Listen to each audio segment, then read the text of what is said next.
Bill Gross, how's the walk? It's great because I built my probate business. I structure my day to include an hour walk a day for my health and well-being.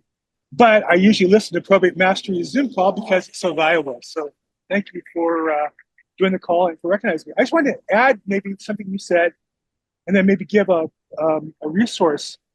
Um, Rather than fake it, you make it. I think what you're really saying. If you ever saw the movie Catch Me If You Can with Leonardo DiCaprio, Hmm. it's the story of a real life man, Frank Abagnale. And somebody asked the real person, Frank Abagnale, how did you pass yourself off as a high school teacher when you were in high school? And he said, if you're just one chapter ahead of everybody else, they think you're the teacher. And I think what that Yeah. means for us as realtors is we don't, if you know one more thing than your customer, then you become the expert to your customer, right? Now, you may not be expert to the attorney, but you tend to be the customer. So I would recommend two things to help you right away for free to learn so you can become an expert or begin your process. One is know whatever forms you need to write a listing or an offer. In California, we have actual separate forms. In other states, you don't. So that's an opportunity to ask the attorney, hey, I'm a real estate agent, or ask your broker on a closed file, what specific wording is different on a probate case than a regular sale?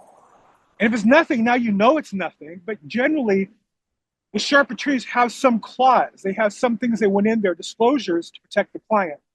And you want to know what that is. And if an attorney tells you what they want, you're really saying to them, let me help you, help yourself.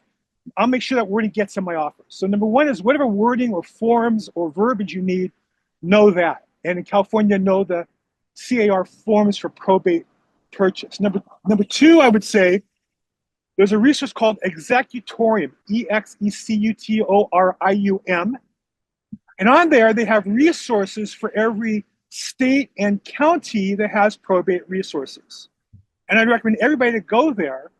It's the top right square. Click on it, put your county name in your state, and see what is online in your county and or state. So at least you know what's there. And study it. And really, if you're going to do business in your county, there's an endless supply in most counties of information that can help you be the expert. That's I my two love it. cents. I love it. And it goes to one of the things that I've often told people for years. You should learn something in order to teach it. You should Yes. learn in order to teach. And I did just pop a screen share of Executorium up on the screen and I put it in chat. If you guys can begin to learn things with a mind of being able to teach it, I'm not saying that you have to go out and schedule a class and start hosting seminars and webinars, but if you can learn with a mind of being able to teach it or explain it, you're going to retain a lot more. That goes to something that I know for a fact that Bill Gross did when he started. What was one of the first things you did when you took probate mastery, Bill? Went to court. Went to court. Well, because the teacher said, just go to court once. And what I realized was, now I happen to be in LA, which is the nation's largest probate county, and 99% of probates are in one courthouse, the large probate courthouse in America. So I'm lucky in that regard. But I realized that only by going there and by going on a recon mission to find out where the departments were that held, where the bulletin boards were that had information about classes, where the research room was, where you had free access to information, and then just walking down the halls meeting people. And so I encourage everybody, if you want to be a probate expert, at least go to the court where your case is going to be filed and just see what it looks like. And it varies. Every court's different, every state's different, every county's different. But at least learn something so that you can then share with your customer. I was at court last month, and here's what I learned. Here's where you park. Here's where the coffee place is. Those kinds of things. Yeah. How much does parking cost? Okay. What do you do after you Yeah. park? Here's Where's a the hot tip: clerk's office? pay for the parking, and then if there's an attendant, give them the money in advance. Say, this is for my client who mentions my name of your business card. They show up in their prepaid. I did that once for a big client. Yeah, and also you sit in court and hear how the judge handles matters. So, for example, I have a court confirmation we got sold today. because I'm in court regularly, I know that the judge will not accept the order to sign before the hearing date. If it's filed before the hearing date, they discard it. So the attorney said, "Oh, I filed that 3 days ago to be ready." No, no, that doesn't count. I know because I was in court. No, am I an attorney? Am I giving legal advice? No, but I'm telling the attorney, I listened to the judge. She said we don't count anything that's filed the day before the hearing. So again, that's valuable information for my relationship with my attorney for free. Hey, are you a real estate agent or an investor looking for a way to find consistent and motivated sellers? I want to invite you to take a look at the probate and estate niche with a free class that I hold every week. It's called Probate Foundations, and you can sign up for free over at www.probatemastery.com. Let's jump back to the training. Okay, so extremely valuable information. And I think that everyone here, and there's a lot of people on this call that have heard us talk about this repetitively, and probably a lot of people on the call that haven't done it yet, go to the clerk's office. Go to the clerk's office. You don't walk in and say, "Hey, send me all the clients that come in." That's not what you do. They're gonna think you're a weirdo. Um, and maybe they will send you the clients, but they probably won't. Okay, you're gonna go in and say, "Hey, I'm working with clients, and several of them recently have needed to go through probate, and I realized I don't know what the application looks like. Could you tell me if one of my clients needs to apply, where they're going to get the application?" And they're going to say, "Go online," or they're going to say, "Go over into this stack of mailboxes, and there's a stack for probate applications." And then you're going to ask, "Hey, if they come in without a will, is there a different application, or it the same application whether they have a will or no will?"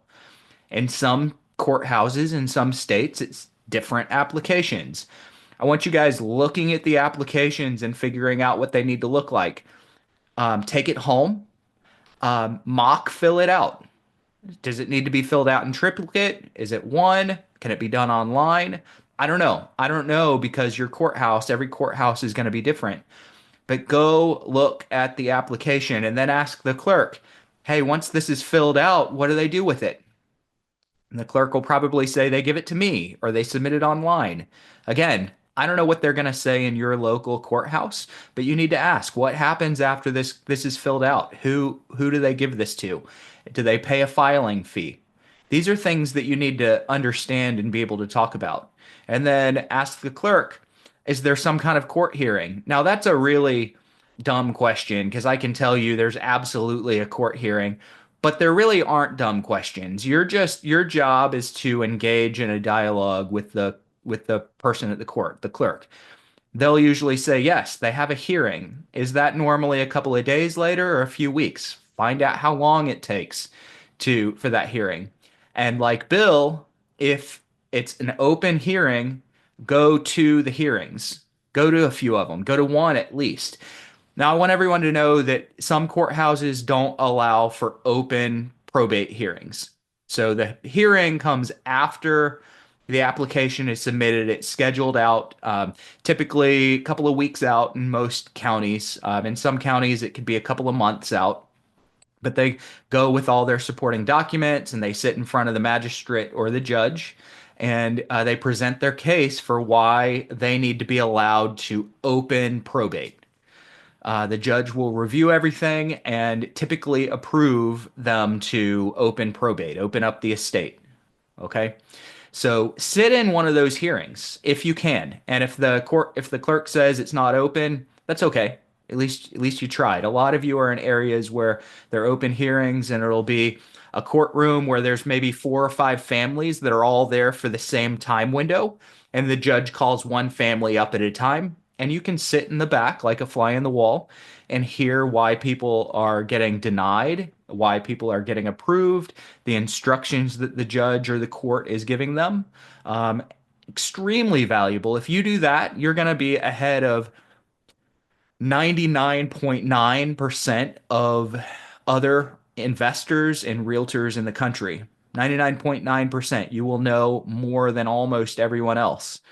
You'll definitely be a chapter ahead of your clients. I promise you. If you do that, you're going to be a chapter ahead of the clients that you call. You're going to call them and they're going to say, yeah, we haven't had our hearing yet. You're a chapter ahead. You already know what the hearing's going to look like. You can start to offer advice and input. They start to view you as the expert that you want to be.